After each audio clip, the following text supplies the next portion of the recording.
All right, guys, I want to share with you an older Seiko. This is the Seiko 6309. And then there's a bunch of different versions. Well, not a bunch. There's a few different versions of that. But this is the 6309 7040, as you can see in the case back there. And then I think even within that generation, I don't want to do like a history lesson or anything like that. There's a ton of information and really good written articles out there for you to read. But I just want to tell you what we're dealing with here. So this is a 6309, an authentic Seiko one. And I believe it's generation in between 1980 and 1988 because it is absent of the S below the 150 meter mark there.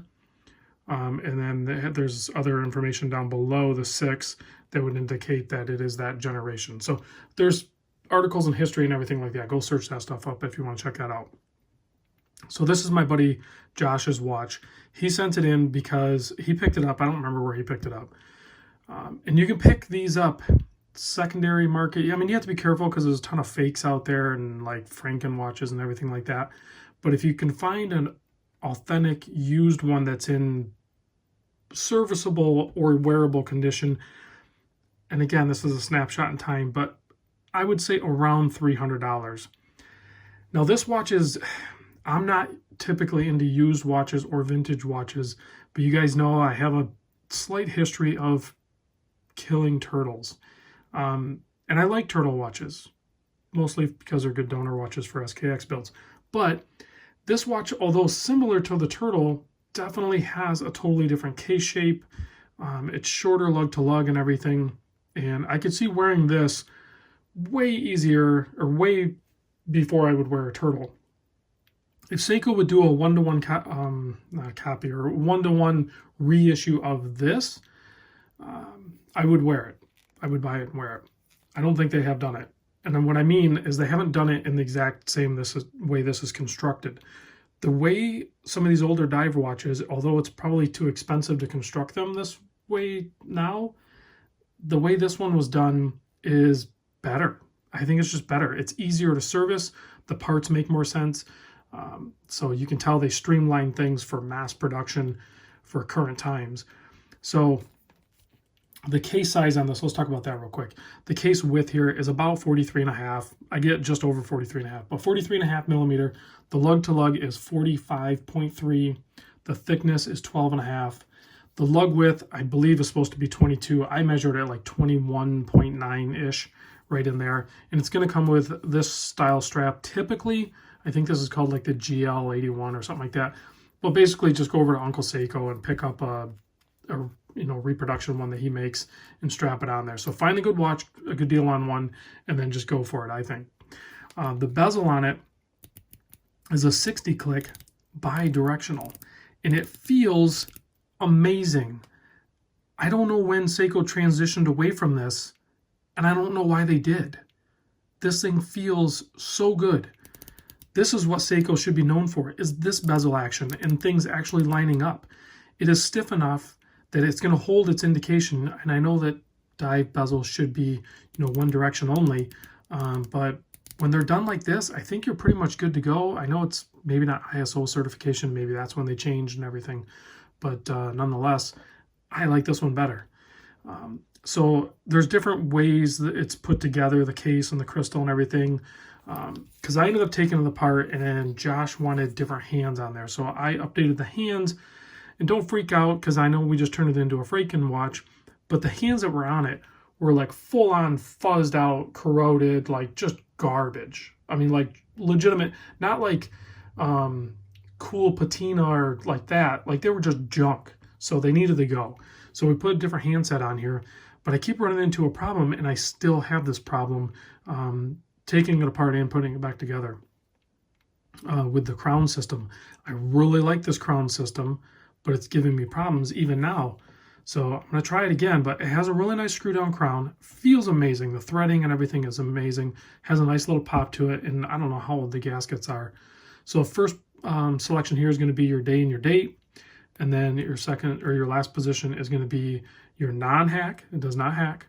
There was a later model, I believe it's a 6306, that actually hacks. I'm pretty sure it hacks. So, but I haven't seen one of those yet. I'll definitely see one of those in the future, I'm sure. But you can see the way it's even constructed and everything is totally different. I did actually a video on how to remove this out of the movement. So you can adjust the time, but what I'm running into, and I ran into this when I first got it from Josh, you can see nothing's moving right here. And that is because the crown is unthreading from the stem. And I cleaned it thoroughly and Loctited this. And I still cannot get it to hold. I got to figure out another way to get it to hold. So it unthreads, and I like this design, but man, it is kicking my butt. So I'm going to take it back apart and clean it up really good and try to get it to not unthread. But so that's my plan here in the future, to get that going so I can get this back to Josh. But still awesome watch. Let me give you a wrist shot. We'll give you a loom shot. And then I think I'm going to pull the case back off because I got to do it anyway. And I will show you the, this is what I was wearing, by the way, which I'll do a video on that soon. But I got to tell you, before I decided to do this video real quick on this, I did a quick Seiko shuffle with this thing to get it running. And I threw it on the time grapher. And the amplitude is really low, which means I didn't get a full wind on it. This thing wears so much better than a turtle, straight up. But again, that's just my opinion, based on fact.